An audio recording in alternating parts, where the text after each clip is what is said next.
Yeah, baby, you know what time it is. Now let's get it started.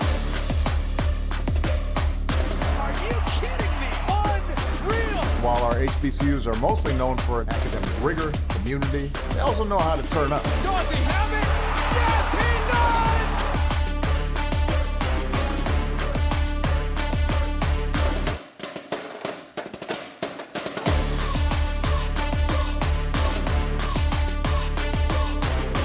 And that might be the knockout punch.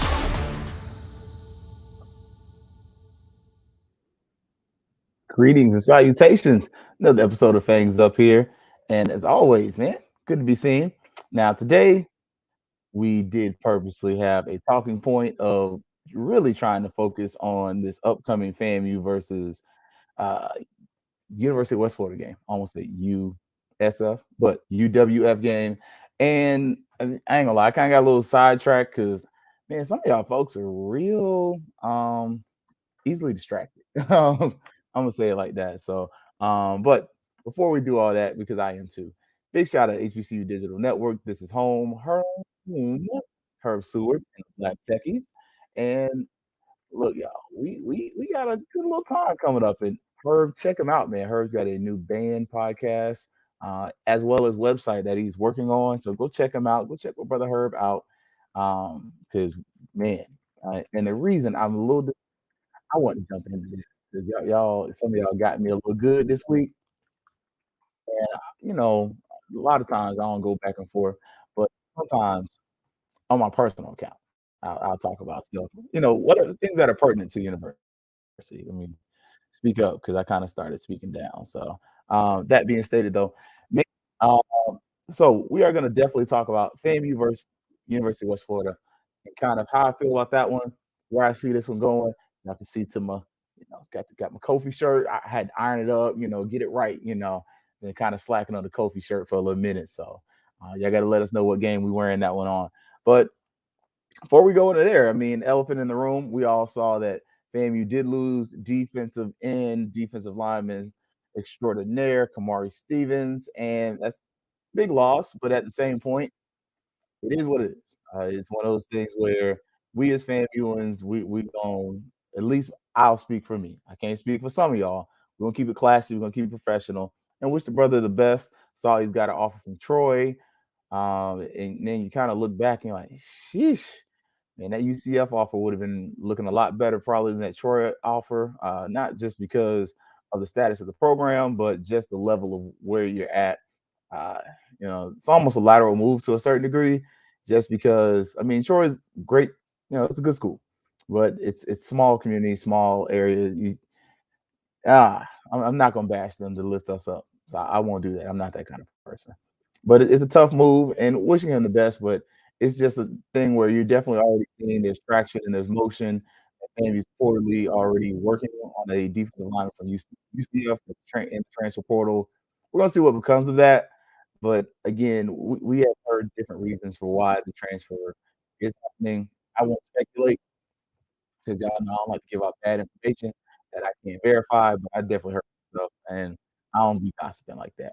Now, the other thing, I definitely saw the family uniforms. The boys looking fly, they looking fresh. So, you know, I ain't gonna lie, man. Even saw Kendall Bowler hit the shimmy, and show y'all, that he's proud brother from that particular fraternity with the Canes and the Diamonds. So you got to see a little bit of that, and you got to see what I think is probably the best secondary in the SWAC take some pictures as well. So it's you can see I'm trying to hide my excitement for a little bit.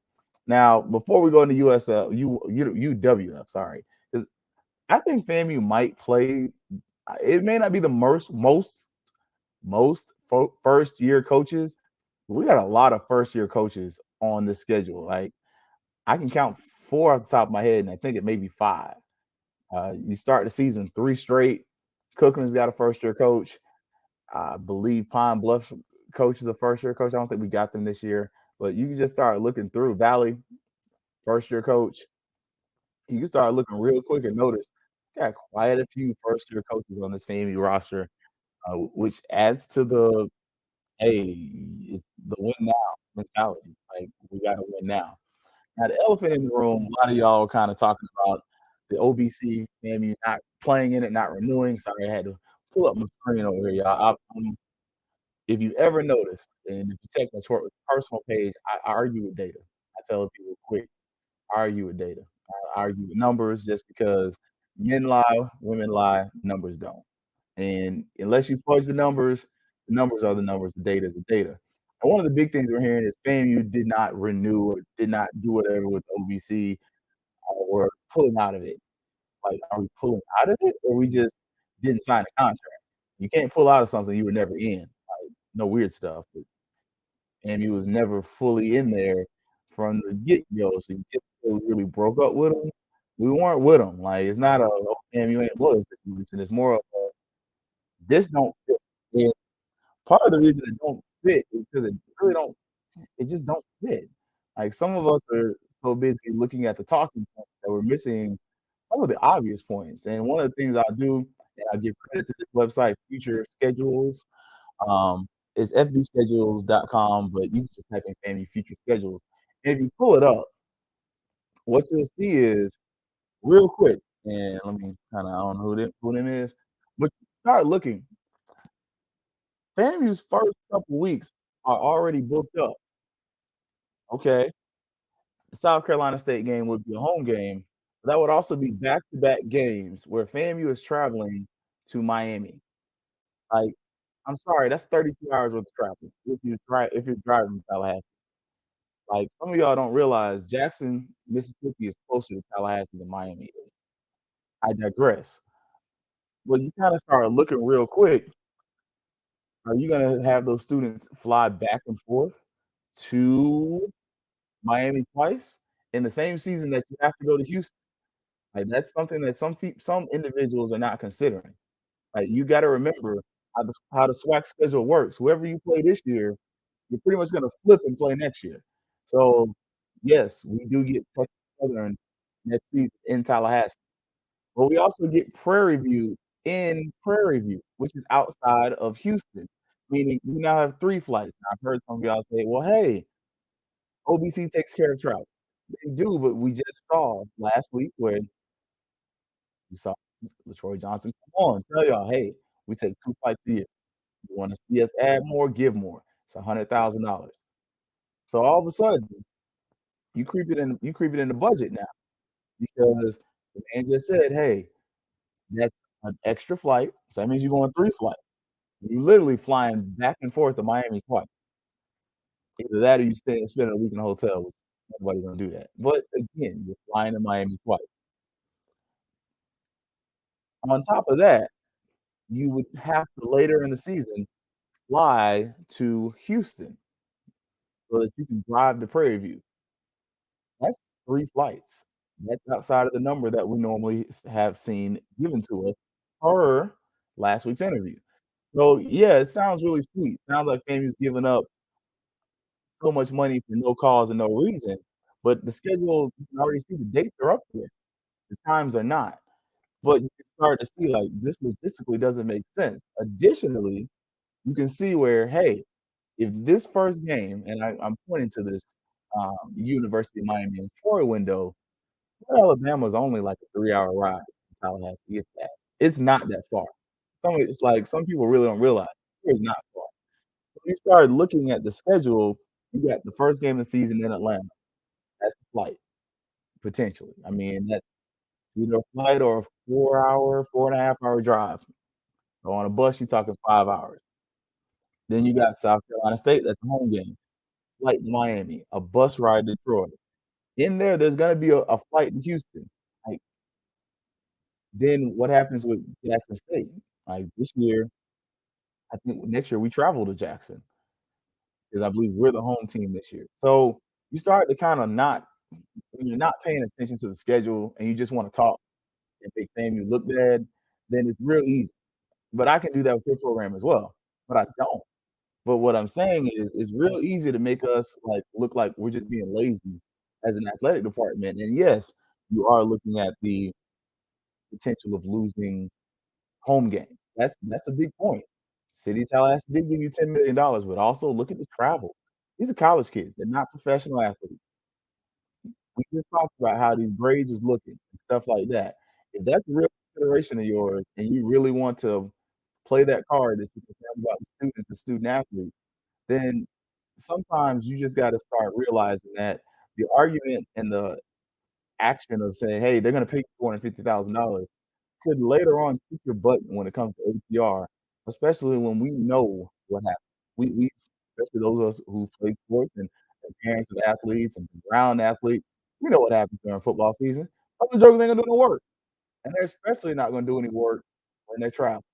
And you're now asking them to do added discipline where, "Yeah, I got 2 weeks in Miami?" That's a lot to ask for 2026. Now, what I will say for 25, that's a possibility. Now, but for 25, and again, I'm pulling this from the website, Future Sites, they do a really good job being very, very thorough. You can already see the away games are up there. Again, if you wanna argue, argue with the data. The data is right there on your screen. I just made sure that you could see it. I'm petty. I'm real petty. I'm not gonna I'm one of them kind of people. I'm not petty to the point to where I'll argue when I know I'm wrong, but I will argue with you when I know I'm dead ass right. Like, I really will. I'll stop to a point and just say, "You got that." When I'm right, I'm right. This case right here, 25. The smart move is to lose the South Carolina State game if you can. I don't have a problem, but if you want to really wanna keep the OVC, years like this where you have South Carolina State over here, you see South Carolina State there, you're definitely gonna want to use that as your OBC because you're buying it out from South Carolina State. And I love what Brian Wolford said from ONG Strike Zone. You don't think they'd take that? That's a $400,000 payday. You don't think they would take it? And they're not gonna sell out. Let me not say. I challenge to sell out their half stadium. I'm fairly sure FAMU will do decent because now you're pulling stuff from a regional area where it's like, "Oh, this is a special occurrence." Opposed to when you let's go back and looking at 24. 2024, we're playing the same state twice. We've seen this before. Remember, and granted, all that wasn't on the venue, some of that was on the weather, but the weather is very similar. Remember when fans, I believe, down here in Orlando, what did that crowd look like? Chitlin juice, straight boo boo trash, as a band director that I know who actually graduated from Cookman would say. Straight boo boo trash. Like, it was lucky to have 17,000 people there, and it was hot. It's like, it's gonna be the same thing. You got people coming to the game twice, and one or two things gonna happen. Now, the smart person gonna start comparing prices because somebody gonna look at them prices that you paid the park when you played Miami versus the prices you paid the park when you played in the OBC, and you're gonna say, "Yo, something's going on." Because I ain't gonna lie, I got it from a nice person that I like to talk to. I'm sorry, BCU, it was $15 a park. I can tell y'all, it was 50 to park at the OVC last year. Like, all of a sudden, we ain't stupid. Like, we are consumers, but we ain't dumb. When we start comparing prices and that complaint started coming, why is the University of Miami a pretty not a permanent tenant, but a tenant, less for ticket and parking than we are for being or charging less than the OVC? So I'm just putting that out there. I don't know the logistics behind that, but the question is gonna be asked. I'm just asking the question, I'm not criticizing. Now, on this other side, going back to 25, the only game to move is that South Carolina State game. I mean, unless you're gonna get South Alabama to move there. Newsflash, South Alabama has a brand spanking new stadium. I mean, you're gonna get the Gators to do it.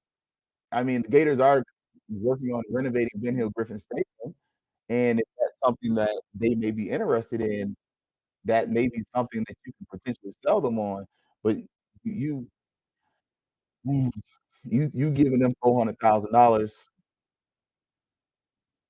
nah, man, not gonna happen. Not when FSU and LSU getting 5 mil each. Like, I'm just saying, like, so part of this OVC argument is moot because the timing doesn't work. and you already looking right there at that's 3 acts. Where's the so that means in 25, all your home games are coming from the conference. So you gonna have what, 4, 5 home games in that year? And you just heard where the fans are have already stated, "Yo, ticket prices went up." Okay. So in 25, where is it gonna be? Is it gonna be this weekend where South Carolina State plays? Are you gonna move the game with South Alabama? Like, how does that work? Because all of a sudden, like, Labor Day, 10-0-25, like, it don't work. Labor Day 2025 is Monday, September 1st. That means you gotta flip that schedule with South Alabama. Again, at a certain point, it's not working. I hear you though. For anybody who's like, "Fam, you shouldn't leave it." I'm not gonna argue with you. I want us to play in this game. I'm just looking at the times, and if the times are already on the schedule and AD says, "Yo, the schedule is booked out till 2030 something," it's not working. Like, okay, cool. I hear you out, and I told you I argue with data. I ain't gonna just go back and forth with how I feel. 26, FAMU's playing back in that same stadium against the U. Like, okay. So, same thing here. A week before, you're gonna play in that stadium and headline and then travel back to Miami. And I think that's the year when we flip over. We probably get Alcorn that year. Alcorn, something with Alcorn in it. They the only ones in the SWAC on that side that I can just off the top of my head pull and say we definitely haven't played. So it's gonna be Alcorn something. Either Alcorn and doggone Pine Bluff or something like that. But you got like at a certain point, where is it gonna fit? Because of the money games that were already signed before she got there. These ain't games that 8 sites signed up for. That game was already there. Like, it's cool if you wanna make the argument, you just wanna sound like a smart person, but that's cool. Alright, cool. Hey, look, I got you. We going with this today. 2027, where is it at? You start the season at UAB, then you go to USF. Where is the spot for the OBC for FAMU? You're gonna have to pull a conference game for that, and you can't have it Labor Day weekend because already you're seeing UAB's got something there. You're seeing that USF is gonna be right after. They're coming back. You're gonna be in that new stadium probably. I don't know if they're gonna open the new stadium then, but you're not gonna be far out of it. Alright, I'll go all the way to 28. UGA, which honestly, I've heard UGA is trying to pull out of that game. That might be the first year you get an OVC game. Now, I think if that's something you can do, because we do know the trajectory of what the SEC is doing as far as team acquisitions and the ACC grant of rights, it goes through 2036.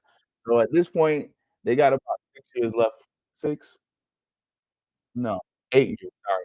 So they'd have 8 years for that grant of rights runs out. So you're talking about another 2 years before you could, like, start talking about some type of buyout stuff, or whenever all the ACC teams gonna get together and just all yeah, just saying. So, where is it? For those who just wanna be the jackpots, as my wife would like to say. Where is it? You tell me where WBC was on the schedule that we both looked over. I'm not trying to be that guy, but I'm gonna be him today. I'm him. Where was it? Personally, I didn't see it. I would like to see it. Don't get me wrong. I think the OBC is better. Mm, I think the OBC is a I almost said better than the Classic. It's not better than the Florida Classic as far as just pop circumstance. But as far as venue, um, yeah, Dolphin Stadium's legit. Like, I'm not gonna lie to y'all. Like, this, Camping World is a really nice stadium, but it's different. When you've been to an NFL stadium and then you go back to, like, that, you're like, "It ain't the same." I've done every NFL stadium in the state, and Dolphin Stadium by far is my favorite as far as just comfort. Now, when Jacksonville finish whatever they doing, Jacksonville can jump that, and Tampa gonna have to figure something out. But I'm just saying, when it comes to, like, amenities, ease to get in and out of a stadium, yeah, um, Dolphin Stadium ain't too bad. It's literally right off the turnpike, you on, off, you walk over the road. It's very, very easy to get in and out, whereas, Tampa, Jacksonville, man, you kinda walking in the street a little bit. I do like the district a little better where in Tampa and Jacksonville, but I'm just saying, like, OBC is probably the best classes that FAMU is in. I ain't gonna take nothing away from that system. They do it right. I mean, it is first class, professional, but schedule-wise and timing-wise, and with the contract you have going forward, it doesn't work. And as much as I want it to work, as much as you may want it to work, it don't work. Like, Tampa is definitely gonna figure something out. As far as, like, you're losing USF as a tenant for the stadium, which I don't really think that hurts them. I think the Bucks are gonna do something to that stadium. They just renovated the press box, like, 3 or 4 years ago. I've been married 3 years, 4 3 years. That was 4 years. Yeah, we're going on for year 4. Yeah, the Bucks gonna have to do a little something just to provide some type of cover, because you get a nice breeze in that stadium, but man, on a summer day when it's hot, not gonna be able to. It's not as bad as Dolphin Stadium can be, but yeah. Anyways, but for those who wanted to argue about the, OBC, it's not really ducking Jackson State. I can promise you it's not that. I'm not that arrogant person to tell you we're not ducking Jackson State, but I'm just gonna say, like, we're not. It's not that. We're in the same division. Like, I appreciate it, Ken, you pointing that out. Like, FAMU and Jackson State have to play each other. We're not ducking each other. It's the fact that it's a few things. One, schedule-wise, it don't work. It just doesn't. 2, it's a drive. Like, I'm sorry, for those who've never I can tell the people who've never been to Florida, they're all like, "Oh, Tallahassee to Miami's not bad." Shut your freaking mouth. I did not go to Miami. I was a grown adult. I went to South Florida, but Miami proper, we were not meant. It's 8 hours from Tallahassee. And Tallahassee International Airport is not a real international airport. It's not. Now, the great thing about Miami is it's close to a lot of your alumni. So your alumni in Orlando, Tampa, other parts of South Florida, Miami itself, even Jacksonville is not quite that bad of a ride. It's like 5 hours. It's not that bad. That 8-hour ride from Tallahassee, though, not gonna happen, Captain. I'm sorry. I'm not doing 32 hours on the road for that, you know? Oof, oof. There we go. We gotta fill up the now, I'm gonna ask a question, Will, and you might not know. You might know the answer, might not. That first season, what was up with that? 'Cause they weren't selling some of those seats that they're selling now in that little box area of Dolphin Stadium, and that contributed to it as well. Last year, it was hot. I ain't gonna lie. That was hot. Like, I ain't that I went to church that next Sunday. I repented for stuff I ain't even did. I ain't gonna lie. Mm-mm. I know, man, I found Jesus in that stadium 'cause if hell is anything like that, I can't go there. But yeah, like, he's right. You gotta fill in those empty seats, and that's part of the problem with having 2 games in the same stadium within a week of each other. Like, think about I know for me, just for, like, hotel-wise, even whether I buy a ticket or not, it's still a couple $100. You know, hotel, gas, tolls, just to get to the game, it's 300 there and back. 400 dollars. Now you had a ticket. Now I ain't gonna lie, I ain't taking the family because they ain't that interested and it's hot, unless they just wanna go. Talking $500. You do that twice, it's about $1,000 on the same on the same venue. And think about the people coming from Tallahassee, that's 8 hours one flight, and the flights out of Tallahassee International ain't cheap. So, essentially, yeah, I hear those who are saying, "You're losing money, you're losing this, you're losing that," but you're not looking at the stress and the strain, one, you're putting on student athletes. Like, they're students and they're athletes. We know in the age of NIL and all this stuff, that line gets crossed, but when the last time you saw a FAMU player with a $100,000 NIL deal? I'm saying it's not possible? No. But am I saying it's happening? It's not. Not right now. We're not there. Now, if we have a point where FAMU athletes are making hundreds, 30s, 40s, 50s, 60s, 70s, and 80s of thousands on their NILs, then it's a little bit more viable. Like, I can kinda be like, "Oh, man, you make more than Victor makes, and you're in school. Man, you can manage this." But when they're students and they're students, you start looking at that travel, especially as I pointed out to you, back-to-back weeks in the same stadium, and it's like the stadium is in Orlando, Jacksonville, or hell, Tallahassee. Stadium's 8 hours away. So that means 2 weeks in a row, you take your students on a on that flight, and that's cutting into the number of flights. Like, at some point, you gotta get beyond the point of just making the talking point of, "It's 400,000, it's a $500,000," because that's a lot of money. It really, but at the certain point, when the alumni that are in town are looking at 3 home games, and the city of Tallahassee looking like, "We just gave you 10,000,000." Like, okay, city of Tallahassee gave you $10,000,000 in one. We're arguing about a city giving you 1.5 over 3. You gotta make it make sense, especially when you have a mayor that does favor FAMU, who has worked with FAMU. Like, I'll put it on blast many a time.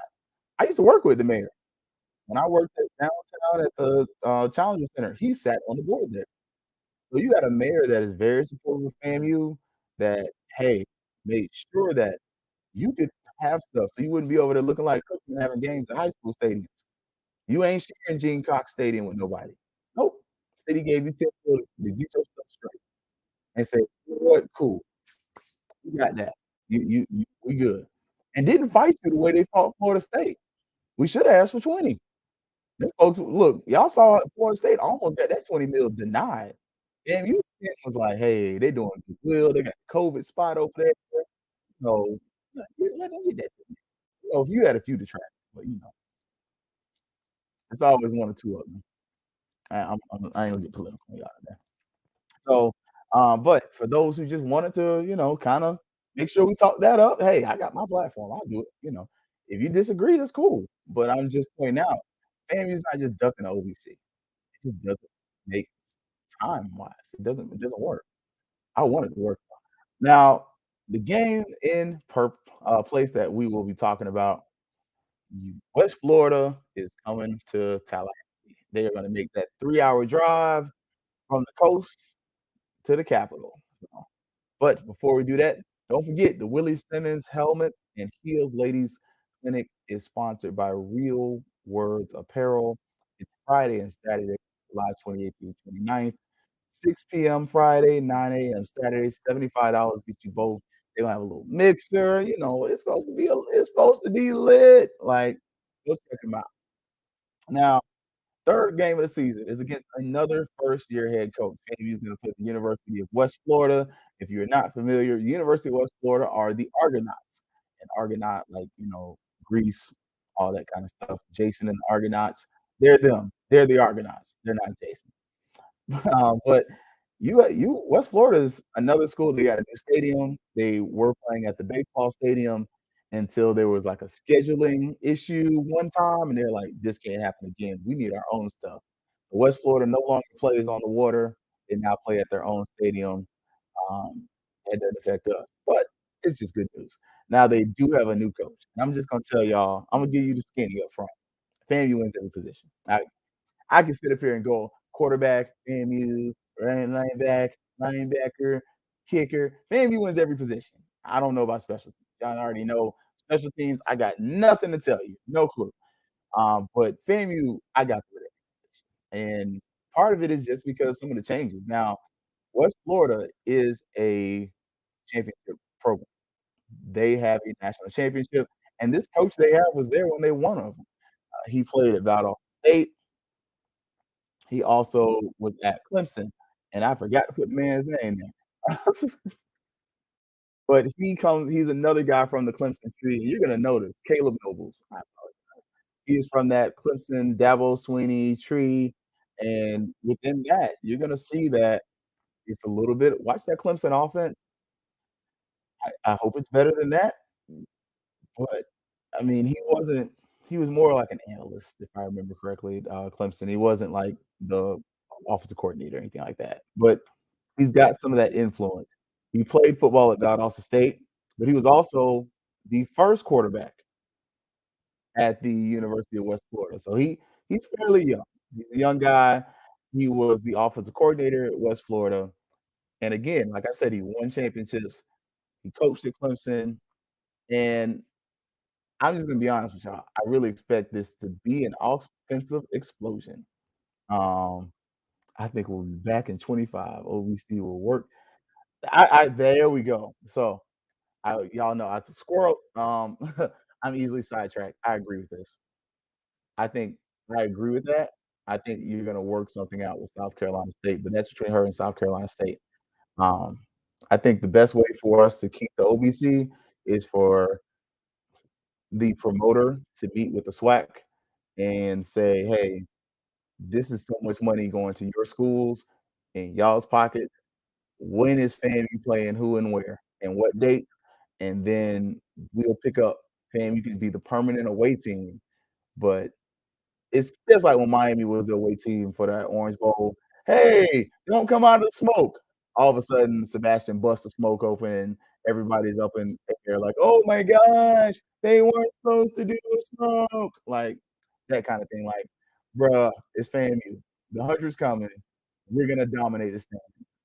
It is what it is. Either that or start working in the future schedules to see about getting your A&Ts, your Hamptons, and those teams. Scotty's talked about that stuff before. But back to West Florida. What I expect out of their offense, and great segue. Not segue, but great distractor. I expect a shootout. This is gonna be a game where they're gonna be kinda high powered. If you look back, and one of the things I told you, I argue with data. So if you really wanna go back, I looked at the 2019 stats. The last season he was the offensive coordinator at West Florida when they did win a championship. Kinda look to see what I expect. I expect them to lean towards the passing game if they can. It just because one, I just think FAMU's D line ain't having that ish. Like I could lie to you, or I could tell the truth, but if we were sitting up here on the sticks, yeah. Um, left button, left trigger down, it's gonna be a run. Like you're not, it's not gonna work. You're not gonna run. Like all game, left trigger up. Like expect them to throw the ball. And part of it is because in that season they were heavily leaning towards the pass. It was 4,000 total passing yards, near or about 280 passing yards per game, and about 2,000 rushing yards, 131 yards per game. So literally double the amount of rush passing yards compared to the running the ball.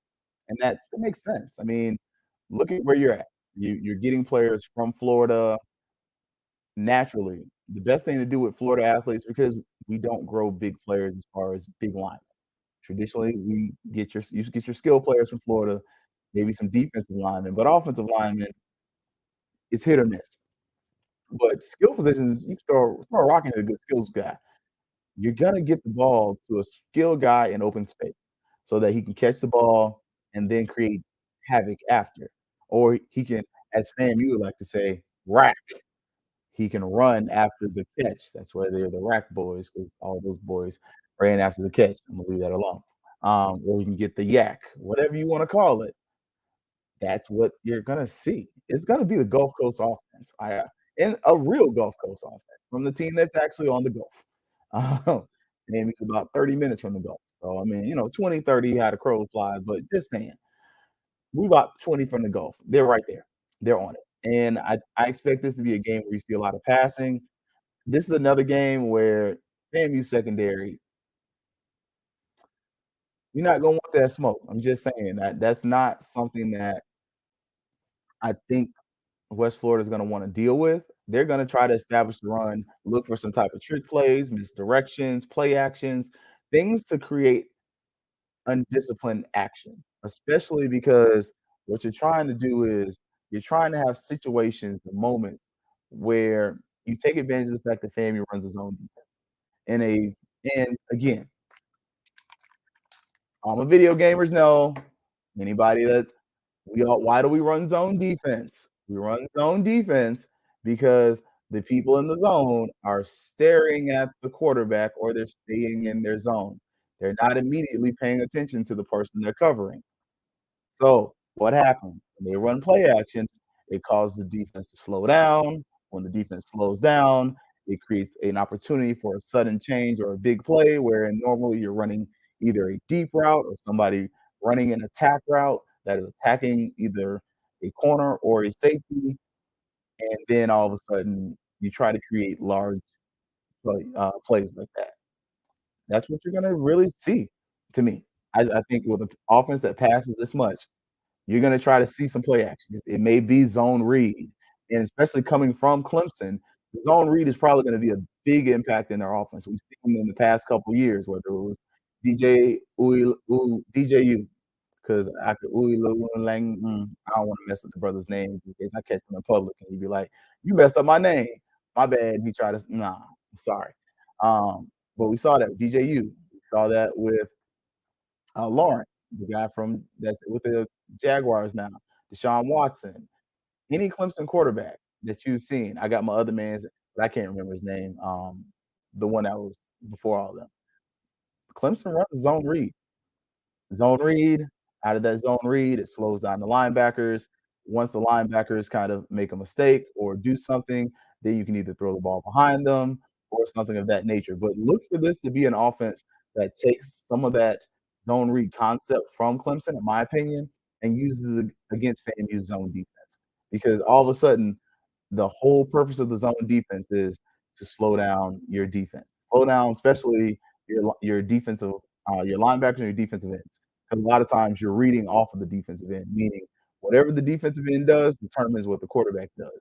And that's just for me. In this game, that's what I'm going to be looking for because he's also a Clemson graduate. So just like Willie Simmons and Johnson, he's another Clemson graduate. And as far as their defense coordinator, sorry. But this coach, he's got that experience. Now, the defense coordinator, Cavell Connor, he's again comes from Clemson, played at Clemson, Clemson grad, NFL experience. I really don't know defensively what you're gonna get. If we get what we got last year out of Clemson's defense, man, it's gonna be a leg humping day because man, we're gonna whoop their tails. Clemson's defense is not very good for the past really last year and a half. Like last year's Clemson defense had all the talent, but man, coaching wise, they missed Venable. Now, if he's able to, and I believe last year, I know he played there. I don't know if how much he coached there before, but I did see he coached at Clemson. If he took what he learned from Venable and is able to use it at FAMU, you're gonna have a defense that's gonna be really strong schematic. Like one thing about his defense, go watch that Florida State Oklahoma game, and you're gonna be like, man, Oklahoma could not stop Florida State. Yeah, but they did that with backups. Like Florida State won that game, and and Oklahoma had not a single starting offensive lineman there. Like as hype as I was after my team won, it was like, yeah, but that's not a game I'm sitting over here like, woo, we beat the hell out of Oklahoma. It's like we beat Oklahoma's backups by like 4 points. I mean, and I think though what you're gonna see with the defense is that you're gonna see some of that pressure. Look for who their star linebacker is, because Venables defense always has a star linebacker, a star corner, and an anchor defensive line. Now I think the defensive line wise is gonna be neutralized just because we can lean on them boys. We got 300-pound linemen.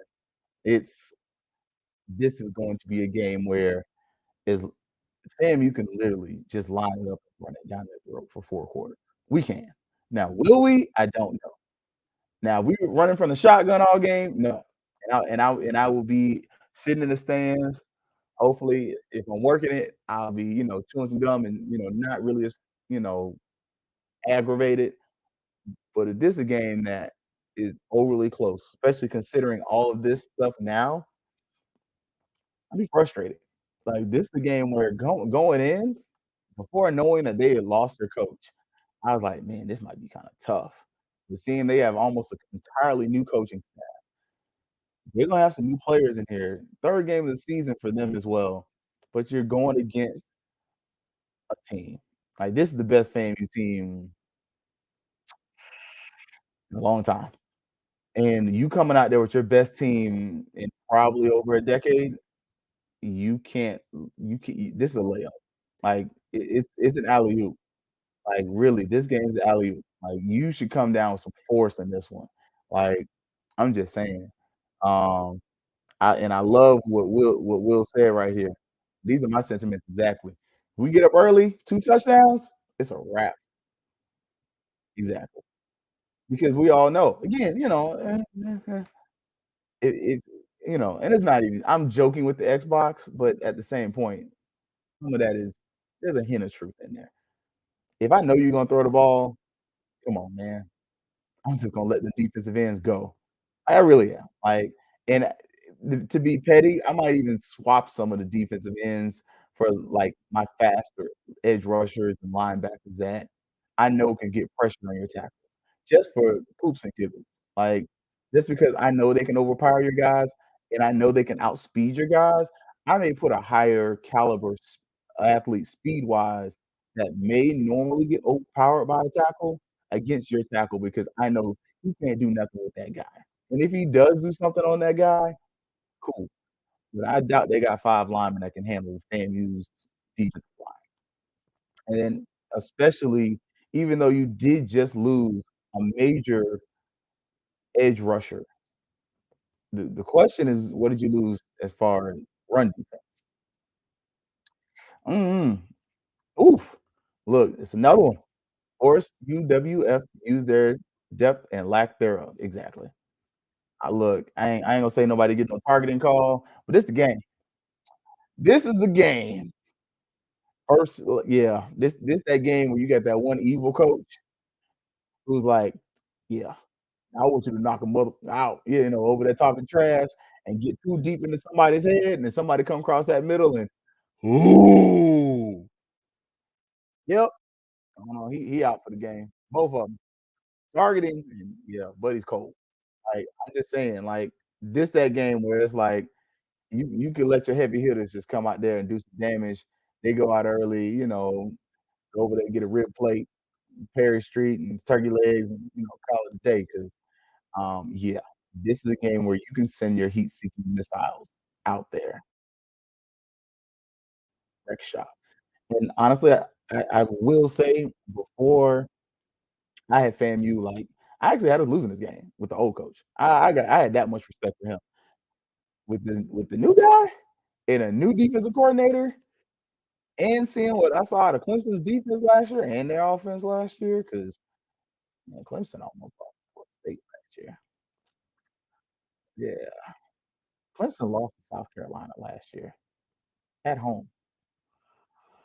Yeah, I don't know about that, man. I'm sorry, St. Willie of Gaston County that I ever doubted you on this one, but I'm back.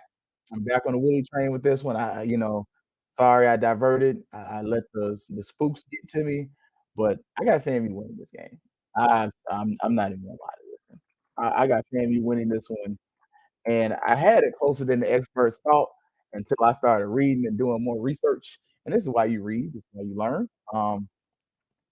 Yeah, man. I think FAMU wins this one in a nice way. I think by halftime, some of y'all getting some pot liquor, some collard greens. It's about that time of the year where it start warming up. You hit up the boiled peanut man. Look, save me some candy apples because I know how y'all people like to do. Y'all all like to hit up that person on Perry Street that sell the candy apples and the cake and buy up all the candy apples. Leave me two.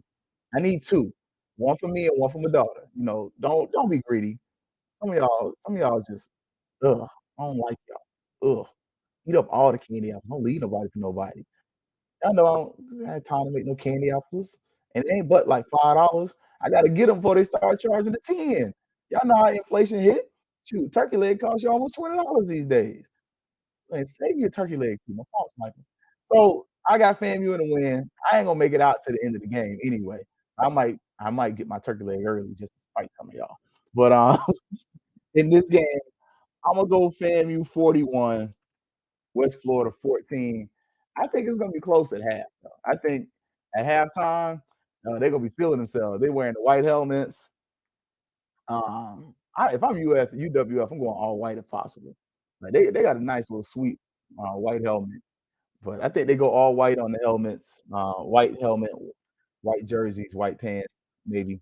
They might go blue or green pants, but it's like it's not their colors are like their colors look like the water. Like if you've been to the Gulf side, those that emerald, those are their colors. I think FAMU wins 41-14.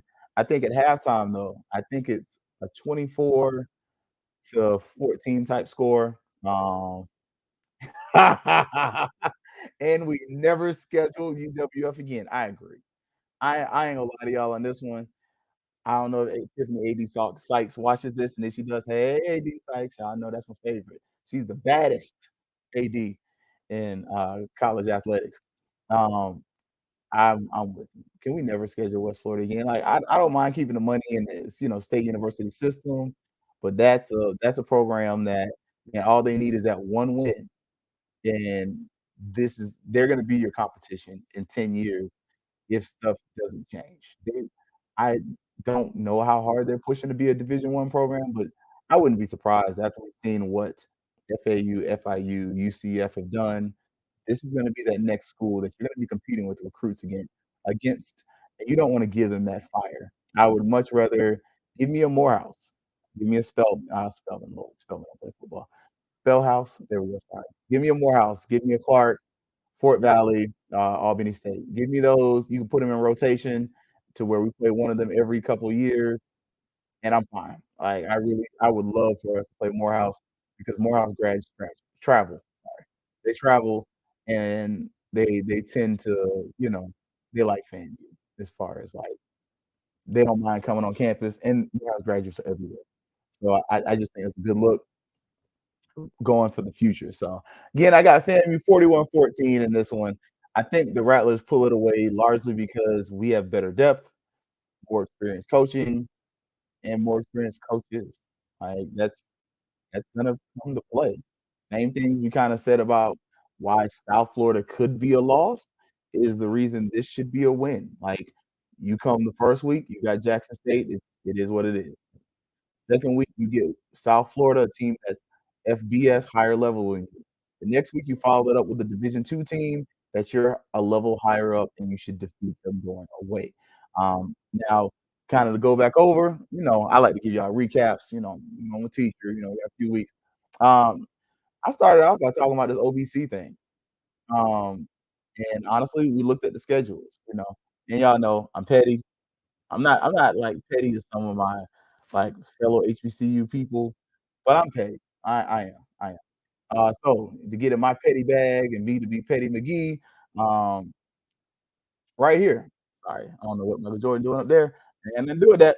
Um, but you can obviously see right here, the schedule is already set for next year. I I don't know what to tell you. 2024 OVC can't happen, and especially because you got a game at the University of Miami.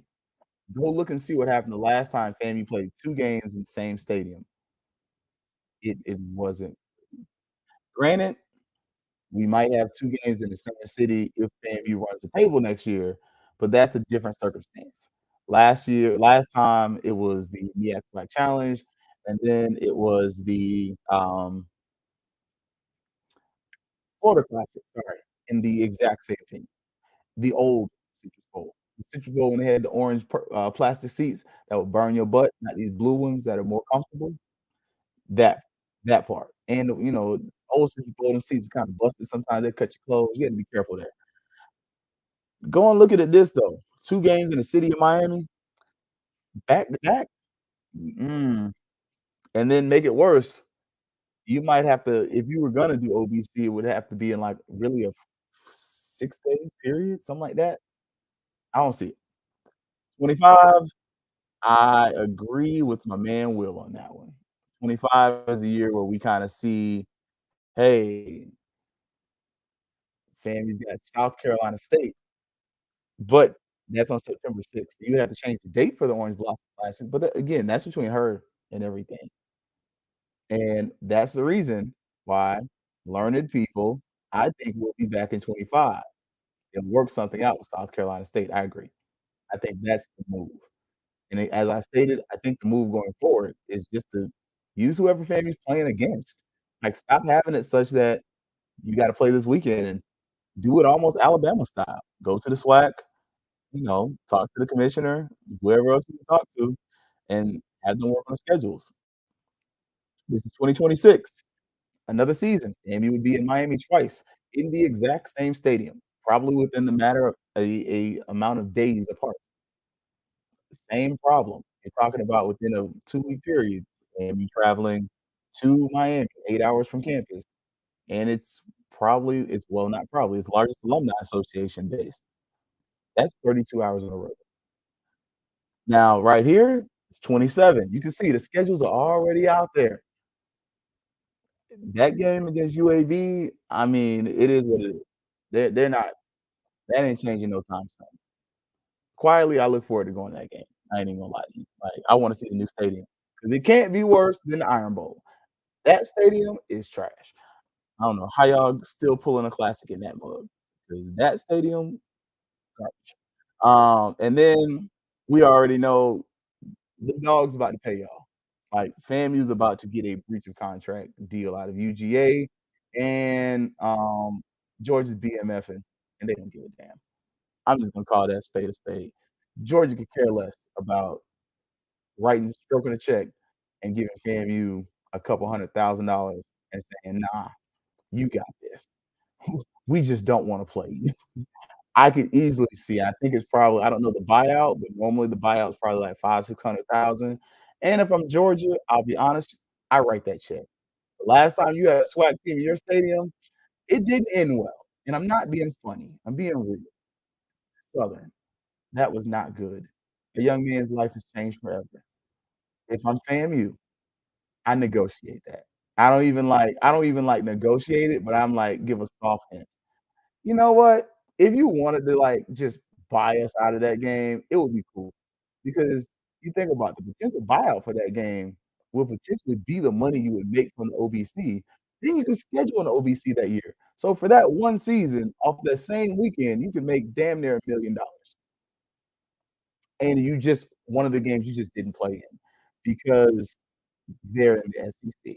And the SEC just added Texas and Oklahoma and may expand again. Yeah. Just saying. Just put it out there. That's your season where you can make a whole lot of money. And it would be a great season to definitely move the OBC back, try to put it on those future schedules, and then start improving the facilities again because Bragg's a brand new stadium. But by that time, hopefully, we have a field house, new one. But if not, that's where you get your field house money. Make them dogs pay for it. So, but y'all know it's preseason, man. We talking about preseason FAMU football. I mean, it's I'm gonna tell you. Um, Now after that game, and I gotta pull up the schedule because off the top of my head, next one is gonna be Alabama State University, September 23rd. That's when it starts cooling off a little bit. So I'm gonna tell y'all the spot to be for the West Florida game because ain't nobody gonna be there. As far as like they're not traveling. I doubt they travel. And if they bring the band, you can stay in the stands. I'm just going respectfully as a nice person that I want you to be happy and enjoy yourself. Leave your band at home. I'm double checking this Florida State schedule right quick. I don't think we have any dates that link up, except for that Lincoln game. So yeah, that would be nope, Florida State's out of town. They are out of town that weekend. So you are already starting to see that is looking like a clear one. Man, if we're gonna hit up a place, I always hit the EAJ $5 barbecue spot. That's like my little go-to when I come back home there. And what is it? Not Twisty Treats. Twisty Treats is down here. Ah, man, I forgot the name of my bakery. Tasty Pastry.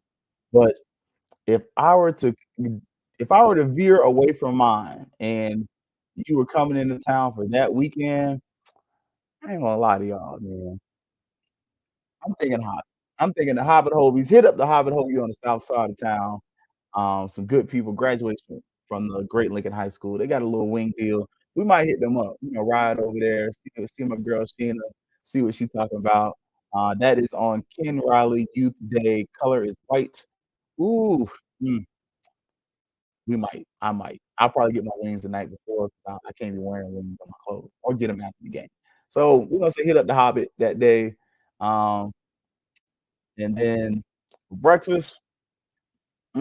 Breakfast, I pull out kinda early. If I didn't pull out early, breakfast would be at the Whataburger, though. Get the honey butter chicken biscuit because we don't have Whataburgers in Central Florida.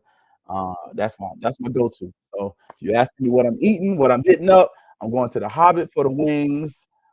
Then on that morning, I'm going to either hit up the Whataburger and get the honey butter chicken biscuit, or I'm going to Maple Street Biscuit Company. They're actually one in Cary Forest, not too far from my parents' house.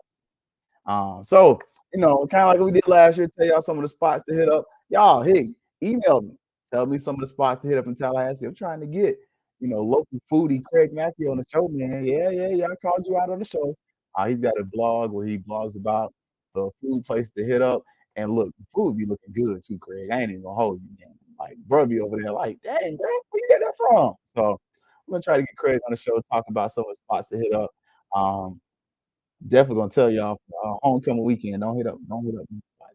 I'm be on the north side. Stay off my side of town. Y'all stay on the south side and book up all the restaurants and wait 3 hours and kind of go on the north side where I can get some food. They're actually the Hobbit on the south side. Hobbit on the south side, going towards Crawfordville. So I haven't been there. It's been a little minute, but I've been before. It's solid. Good ownership though. We're good people, real good people. So go check them out though. And tell them I sent you. Tell them Keith from Fangs Up sent you. And I don't know if they're gonna do something for you, but it is what it is, man. But before we head out, man, check out Results Only Fitness, man. Look, that first month is free. The membership special is gone though. The gym is open. Go check them all out on social media. Also, those that are going to Tampa, check out Touchdown in Tampa Bay is going to be going on. Also, your brother is taking over, working with the Rattler Boosters as well. Look, we got to start talking some shekels or something pretty soon. But going to be definitely working with the Rattler Boosters on some of their social media things as well. Just trying to make sure we making FAMU look good at all times. So, other than that, though, man, look, Herb, check out Herb Seward. Got his band podcast. Also got the Black Tech going on. Herb's got a website focused on bands. He's a band head. Like he really is. He's our resident band head. Also, as always, big shout out HBC the Network. This is home. It's always gonna be Fangs Up. Yeah, baby, you know what time it is. Now let's get it started. Are you kidding me? Unreal! While our HBCUs are mostly known for academic rigor, community, they also know how to turn up. Does he have it?